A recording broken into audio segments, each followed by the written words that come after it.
Hey everyone, and welcome back to the Secret Sunday session. Today I am joined by Corey Thompson, who was a previous NRL player that is now retired from the game and has moved into coaching as well as taking on some public speaking opportunities in this space and helping youth in the area. Now, we are very grateful to have Corey on here today to share his story, as well as what he's learnt through his playing career. And as we always like to start, I don't like to sit here and talk about your achievements and what you've done. But for those people that don't know who you are, Corey, who is Corey Thompson and what does he do with himself? My name's Corey Thompson. Currently, I'm a rugby league coach at Keebra Park, and in my days off, I do a bit of youth work. That's me at the moment, still trying to find that next life goal after retiring, which last year was pretty hard, being my first year out of being a professional athlete, but I'm just taking it day by day so far. And we talk about your career being a professional athlete in NRL. Now, you entered the game quite young. Why did you want to start playing rugby league? Yeah, so I originally started playing when I was 6 up in Brisbane. I wanted to start when I was 5, but mum decided I was too small, and I played T-ball for a year. This is the first year that I haven't played some sort of rugby league since I was 6. I got into it just purely much because I loved it. All my friends did it. My father played, so it was probably sort of a back-ended dream of his to see his son play rugby league. But I was fortunate enough to be, fairly good at it, and so I was lucky enough to make a career out of it after playing it for the fun of it for so long. And that's the thing, I think there comes a point with a lot of young players that you're playing it for fun, you're playing it with your friends, and then it does start to get a little bit serious. Do you remember a point in your career when you started to take it a bit more seriously and think I could have a shot at this? Yeah, I was pretty old compared to some boys that get a shot at it. I didn't go to rugby league high school like Palm Beach or Keebra, but I started playing, sort of at a high level when I was 16, and a manager approached me and he asked if I wanted to go to a bigger club because I was playing at Maracavad, and it was a great club with all my friends that I grew up with since I was 6, and I agreed to it, but I forced one of my other mates to come with me from the club, and he didn't end up making a career out of rugby league, so he was a bit annoyed that I forced him to follow me, and I ended up playing at South Acacia Ridge in the under 18s, and we ended up winning the comp, and it just went from there. I sort of went from playing for the love of it to having that belief in myself, that hey, maybe I can compete with the boys that are 20 kilos heavier, that have made the Queensland teams, that have made the Australian sides, and I really just kept playing for the love of it, and slowly I started to get more recognition, and then phone calls would happen, and then next minute I signed with the Bulldogs for 3 years, and the rest is history. Do you remember that moment that you got that phone call or were recognized to come and join the Bulldogs?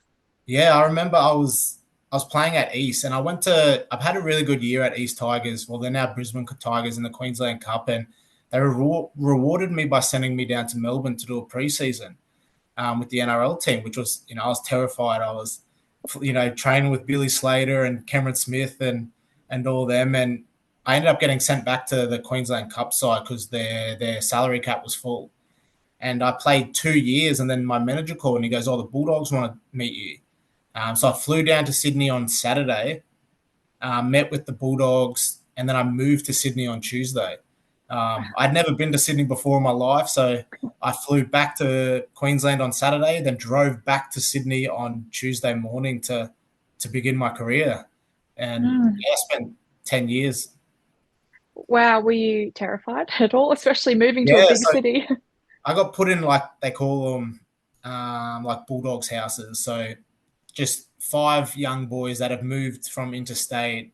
They just get thrown into the same house, fend for yourself. You get your training schedule, and you just pretty much is the best that you can do. And I remember my room that I was given was in the shed, single bed in the shed, nothing luxurious about it, and had to go to training from there. So the first stage wasn't really glorious at all. It was sleeping on single beds in the sheds, going to training tired, coming home exhausted and sore, and just repeating that until it became normal.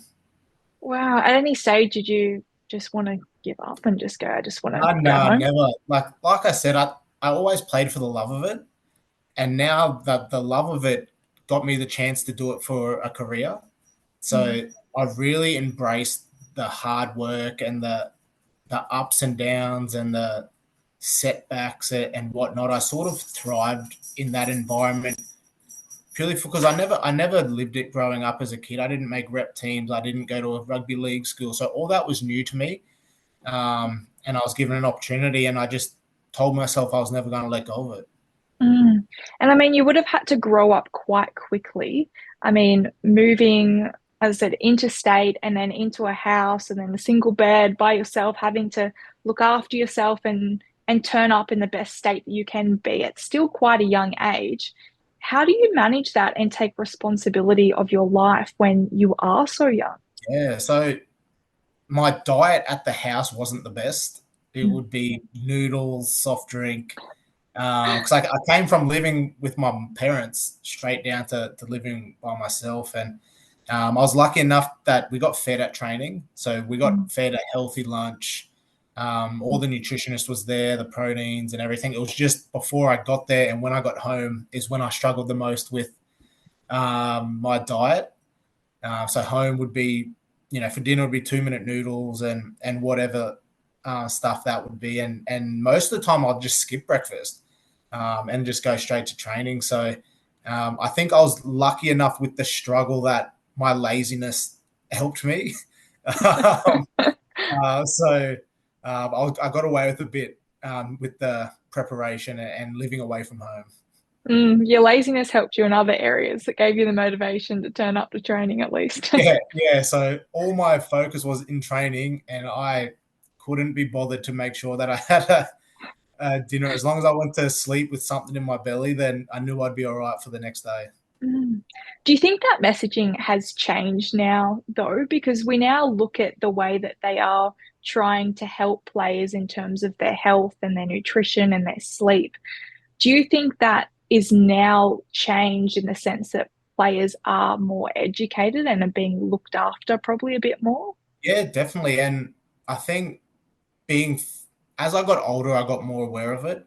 When I moved out of the players' house, and I had to sort of, really meal plan myself, I got better. But definitely now there's more of a presence around it. So the last 5 years or 6 years of my career, we had sleep presentations before every year. We had nutrition presentations. We had recovery presentations. So all the information's presented to you. It's still up to the players whether they want to take that on board or not. It's probably why the average career is so short, Mm, because you do need more than just pure talent to survive mm. as an athlete. And that's what I'm thinking, you present all this information to young players and we all know it. There is a certain degree where you kind of don't take it in unless you're ready or you're at that stage. And I can just see heaps of presentations going on, probably daily, weekly, and just going straight over the players' heads because you just want to play football. Yeah, definitely. And I was probably still guilty of it when I was 30, but young boys think they're invincible. Mm, They don't need to sleep. They don't need to eat properly.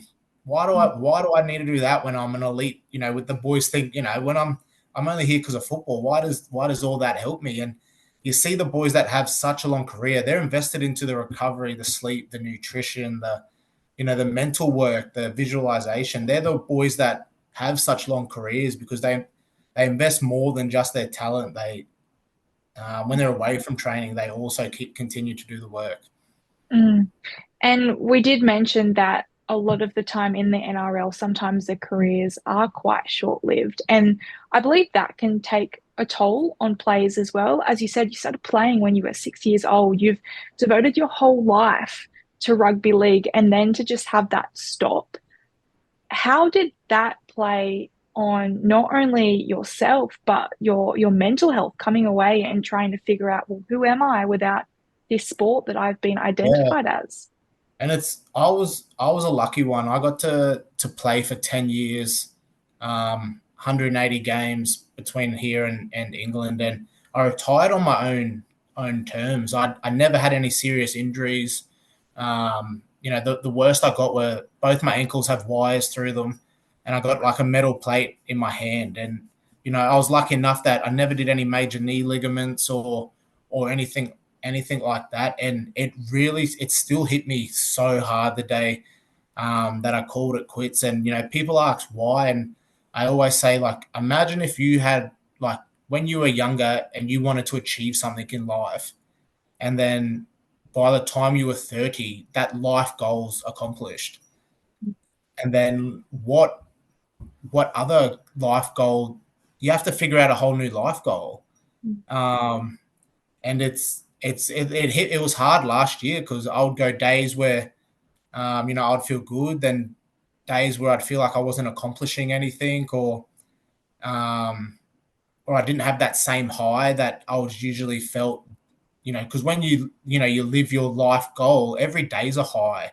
You run out into a packed stadium, win or lose on the weekend, and it's a high. You hit your gym PBs, or you get picked for the team after having a poor performance, and everything. There's a lot of lows, but everything involves a high. And then all of a sudden that literally just disappears. And then you have to figure out what you're doing tomorrow. What is the next stage in your life that will give you that same high? And I think it's also accepting that you won't probably ever feel that high, but finding other highs that just make you happy.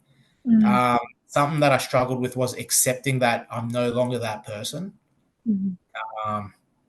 So that was probably one thing that I struggled the most. Like you said, is you're looked at this one person for so long, and then all of a sudden you're not that anymore.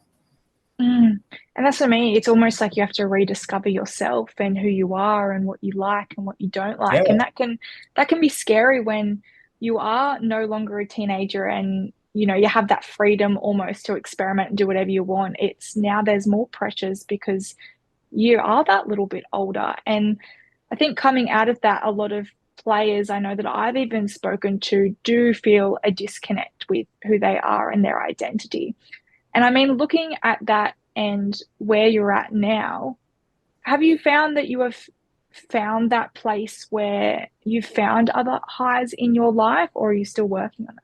yeah. So I haven't. So I've really enjoyed coaching now. So I've done my level 2 coaching through the NRL, and I really enjoy teaching athletes everything that I got to learn, and seeing them smile when they score the try, or they figured out how to stop a defensive pattern, or figured out how to do something that they weren't so good at. So, like I said, you're never going to probably feel that high that you're used to, but it's also just appreciating what you got to do that not many people get to experience in their life. So that's what sort of just appreciating what I got to do, what helps me get by, and also communicating. Like, I think communicating will help you solve 90% of the problems you'll ever face. So I was horrible at it. I was someone that bottled it inside, and then next minute the dishes were left out, and that would irritate me. So I'm still working on it. There's no way I'm perfect. I hold things inside sometimes, but I really try to, whether they're tiny, whether they're massive, just open your mouth and say what has caused you a problem, or what has annoyed you, or what you're struggling with. Do you think the industry, I know as we have mentioned, the NRL has changed to be more open to starting conversation with Yeah. players to communicate a lot better. But do you think being in the NRL space, it also encourages players to not speak up because it is very much you got to be tough culture, you got to be strong, and that kind of does shelter the conversation a bit more?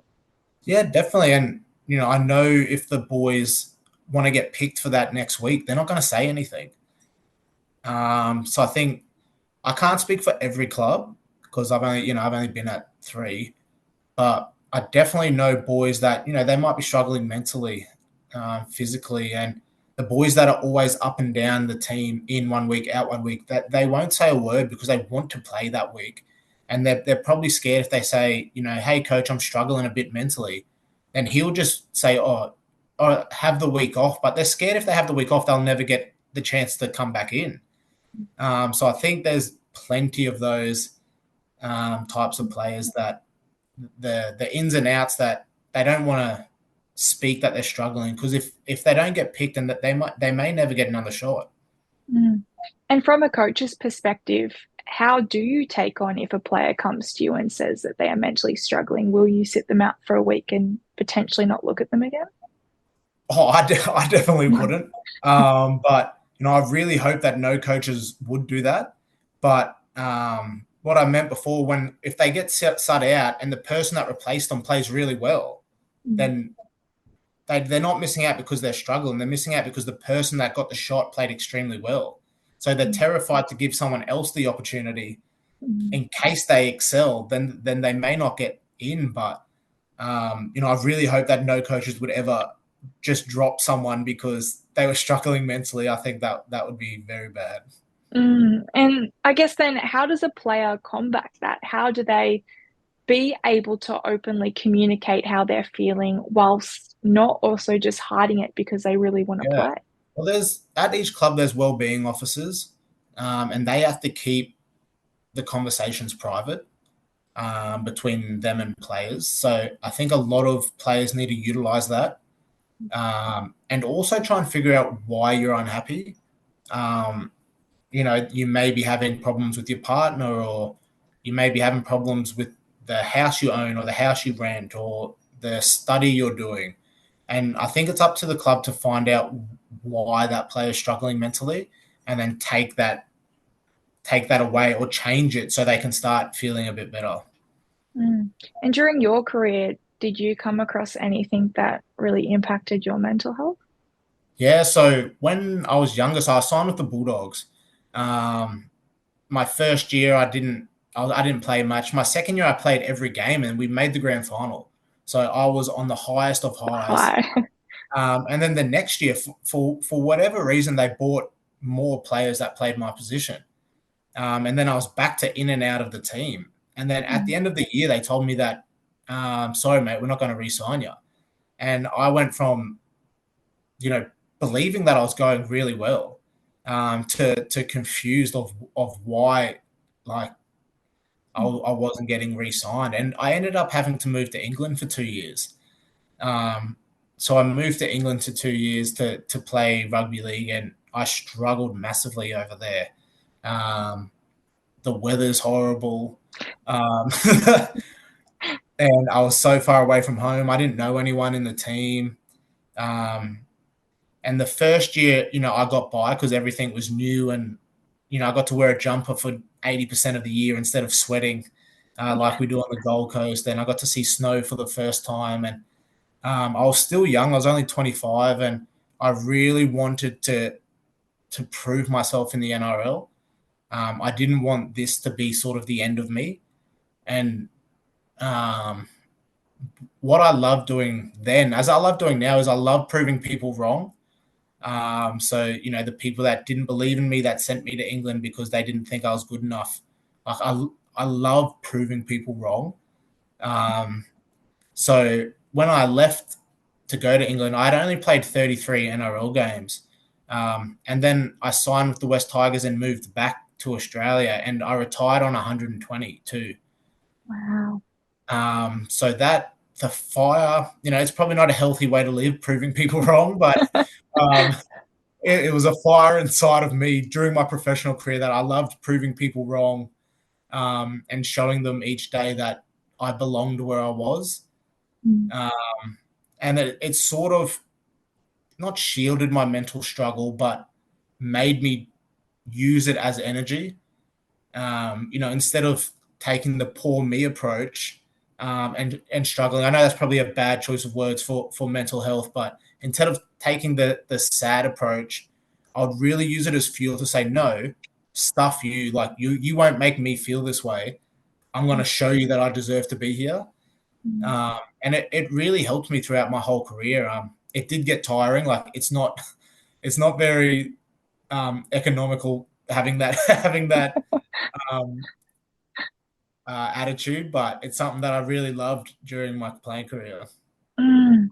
And it's so interesting because I would find that a lot of players would be in similar situations like your own when they get dropped or unfortunately have to step aside or step out of teams or get injured.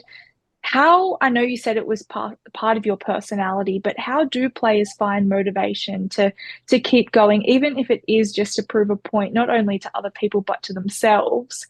How do they keep that motivation and energy and fire to keep going instead of sitting in that, as you said, like the sad or the rut? Yeah, it's hard. It's almost impossible to coach someone to have that mindset.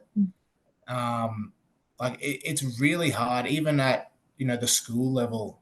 The kids that don't really have a work ethic, it's it's almost impossible to teach or coach a work ethic. So some boys, that's why I think you see some boys in the NRL, um, they slowly disappear because sometimes it's just not worth it. If they're from a small town and they're living in Sydney, Sydney's so expensive. And if you're in and out of first grade, not earning much money, then you're sort of just going backwards in life. When you could be progressing forward, if you know in your heart that rugby league isn't really a career for you. So I think it is very hard to naturally have that mindset of proving people wrong and doing it for yourself when it's a lot easier just to say, you know what, I played one game, I'll go work now in the workforce and um, tick that dream off. Mm. Do you think that there's a point that players should take that decision? I mean, if they have been trying for many years and say they just keep getting knocked back, I don't want to say give up because I don't think it's the Yeah, right word to use, but is there a time where they should start looking at alternate career paths? I definitely think the older you get, you definitely should have a plan B. So whether that's Cert 3 or 4 in fitness or youth work or a uni degree like a teacher's degree or something like that, just so you can still achieve your dream but fall back to something if it doesn't work out. Because I think it's a crazy stat, like maybe like 2 or 3% of all the boys that play rugby league in Australia make NRL. And then once you make it, the average lifespan's 2 or 3 years and 40 games. Wow. So for athletes that invest so much in it, the average lifespan is horrible. Not to have some sort of plan B. Mm.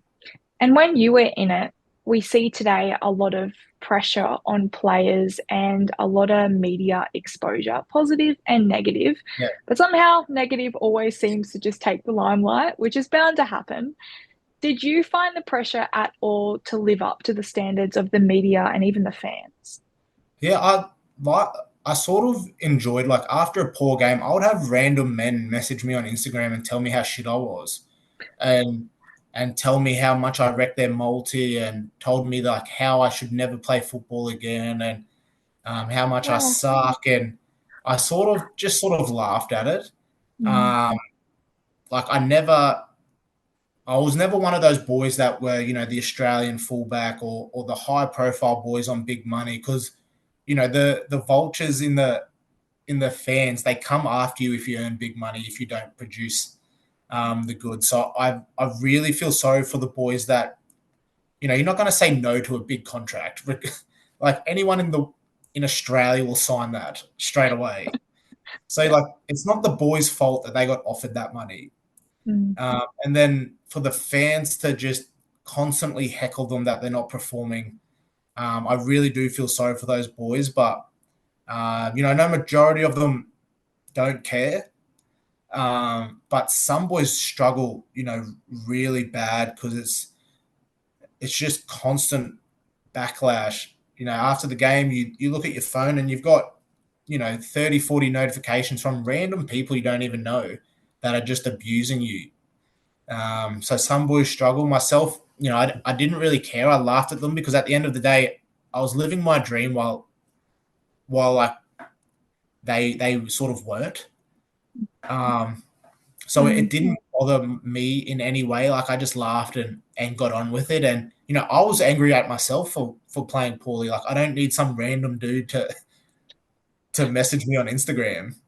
It's the way of, unfortunately, the 21st century. Is anybody can say whatever they want Yeah, and just the have bad no thing. consequence. Yeah, the bad thing about the internet is everyone gets to have their say now, and so Mm. um, the good people, which is good, they get to have their say, but also the naive, losers that get to chime in and just be negative every second of the day. How do young players navigate this new digital era, especially as you said, when a lot of clubs are taking on young players and giving them trials and jumping them into games and sometimes throwing large amounts of money at them?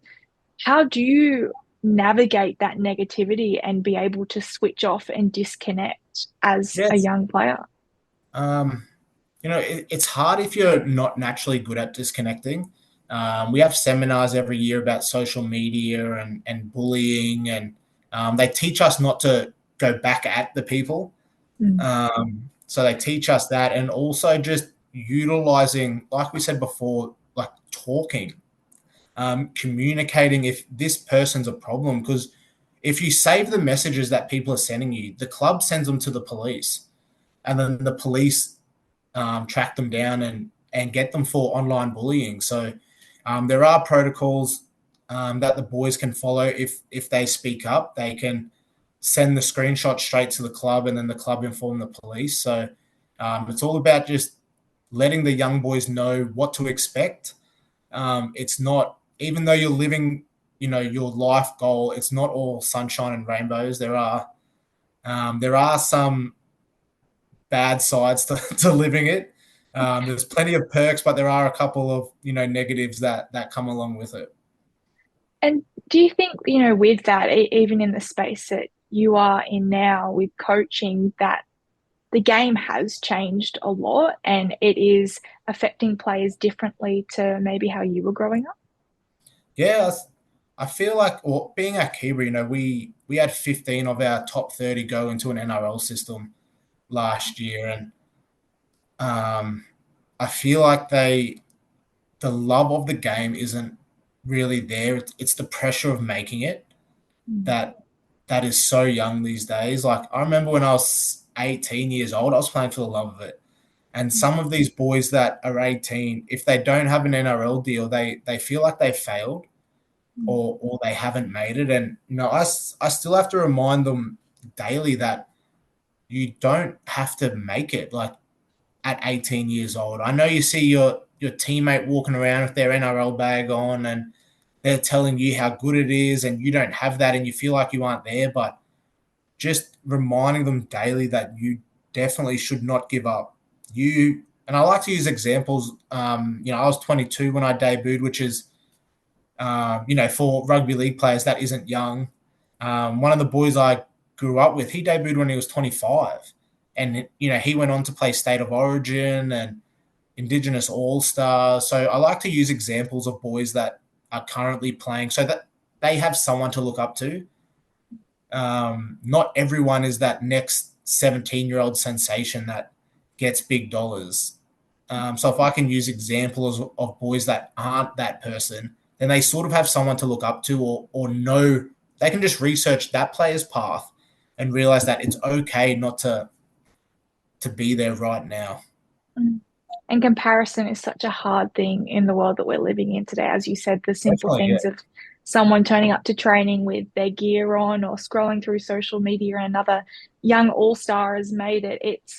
It's so much pressure on young kids that they have to do it now. And as you said, when they don't, it's almost like they have failed. And how Yeah, do they navigate those feelings? I know we've mentioned, talking about it, but sometimes it gets to a point when you're constantly reminded of it, yeah. you can't escape that feeling. So how does someone navigate that or be able to believe in themselves to filter out the noise? Yeah, I sort of like to, during my playing career, would set like goals. And I had yearly goals, but if you just have yearly goals, it really plays with your head, because you feel like you aren't getting there after a month. So, I like to have a yearly goal, but then also like monthly, weekly, and daily goals. And they're not all, I'm going to win the gold medal goals. Your daily goal could simply be, I'm going to not drop a ball today, or I'm going to do my fitness test 10 seconds quicker. And it could be just as simple as your diet goals, or make my bed in the morning for the whole week.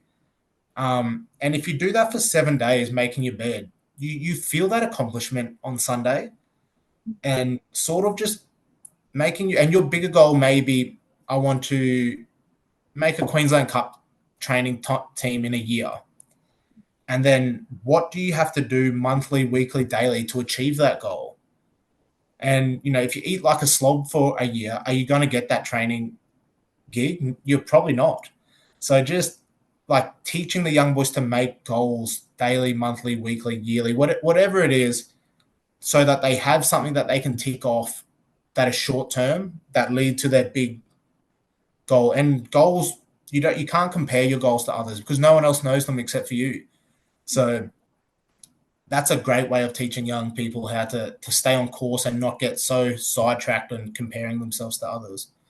I love that. And even with distractions, I know that sometimes in the playing industry is that you, as a young person, have a lot of distractions, whether it be family, whether it be girlfriends, boyfriends, whatever it is, it's always that distraction to pull you away from the game. And if someone is really devoted to the game but keeps getting pulled away or sidetracked, how do they stay on course? How do they keep looking after themselves and reminding themselves that in order to reach that goal, or to go where they want to go, they have to stay on track?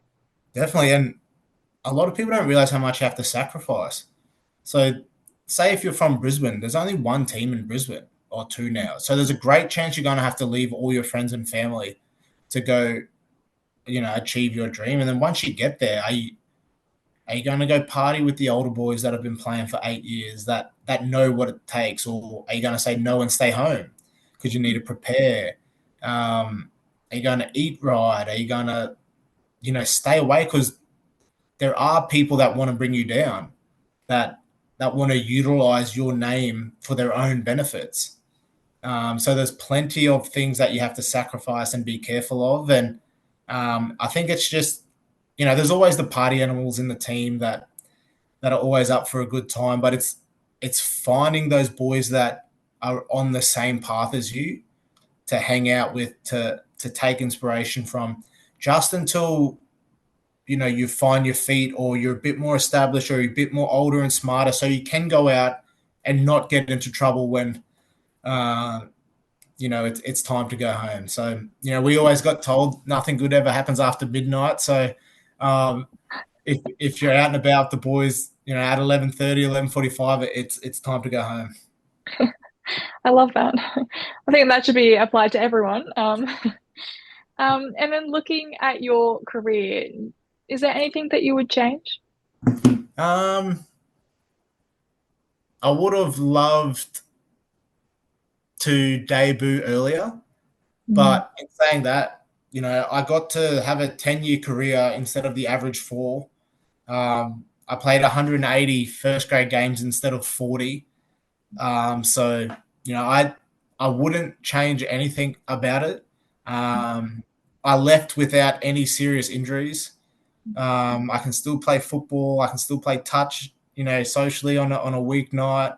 I ticked every goal that I ever set for myself while I was playing. So I was able to retire with a smile, but it was still probably the hardest thing I've ever experienced, that transition, Mm. leaving. What do you think was the hardest thing to let go of? The structure that I was so used to. So for 10 years, I knew when lunch was, I knew when gym was, I knew when we were playing, I knew when holidays was, I knew when payday was. Um, and it's crazy. So say if we needed to go to the hospital, we would literally just call our team doctor and they would book us into the private hospital straight away. We wouldn't wait for surgeries. We wouldn't wait for antibiotics. We wouldn't wait for MRIs. Mm. Everything was handed to you for 10 years. And then Monday morning I woke up and, and nothing was handed to me anymore. So um, that's something I struggled with. And like we said before, the acceptance that I'll never be that person again. I'll never feel those highs again. That's something that I'll probably always struggle with, Mm. but the acceptance of being all right with it is something that I'm still learning to Mm. live with. And do you have a highlight of your career?